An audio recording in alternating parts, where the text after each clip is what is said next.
I want you to check this on your own.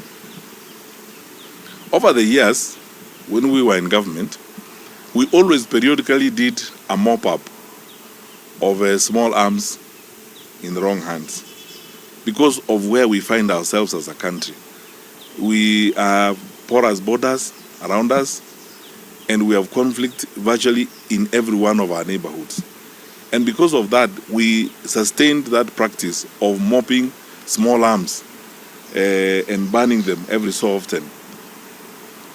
What is harrowing to me, even with the knowledge I have on how the security sector operates, there were armed people in that Homa Bay meeting, some of them shooting.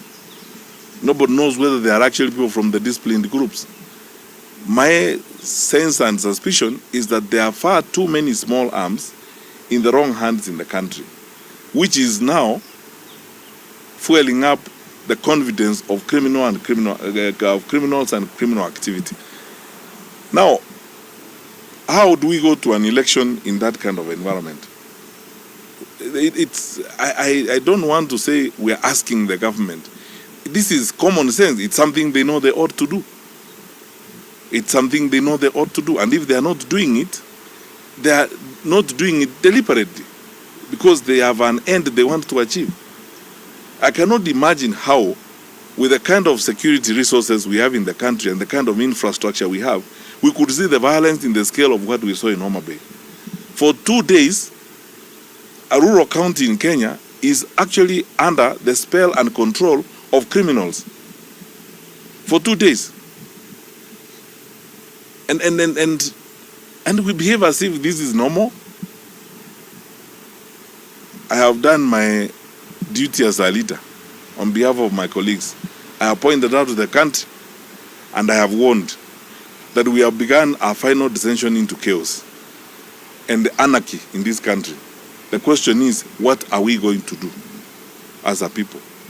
My suggestion is we will have to sit down, consult all actors and choose which path we are going to follow. Because we are beyond that idea of saying we condemn what happened yesterday. We are beyond condemnation. That's what we do every time. And they know, I want to tell fellow Kenyans, people know that I usually speak bluntly this way.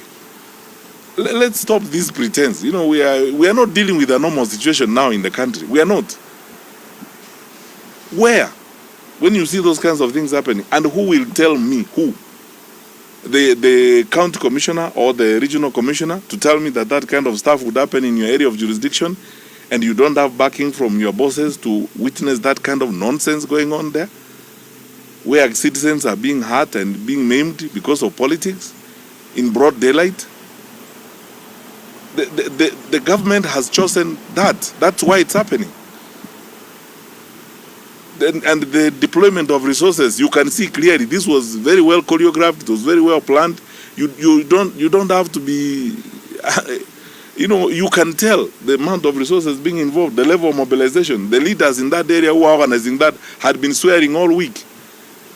And no one is arrested these days, no one is charged in a court of law with that kind of violence. The level of impunity has gone to new levels. And so the question you ask is, do you actually believe that you can continue doing that in this country for the next 11 months and hope that there will be a country after that? The greatest question to Kenyans today and always is, which way Kenya? Are we going to allow our country to burn? Because it's clear, we have begun that path. Or are we going to allow our country to be destroyed? We must answer that question with a resounding no and follow it up with action. The action is we will sit together and figure out what legal way do we go forward, what do we do. All of us who are interested in the stability of the country, political power and all these things are secondary to the lives of our people, to the stability of our nation. Kenya is much more important than any one of us. This is something we have to think and act about. Thank you.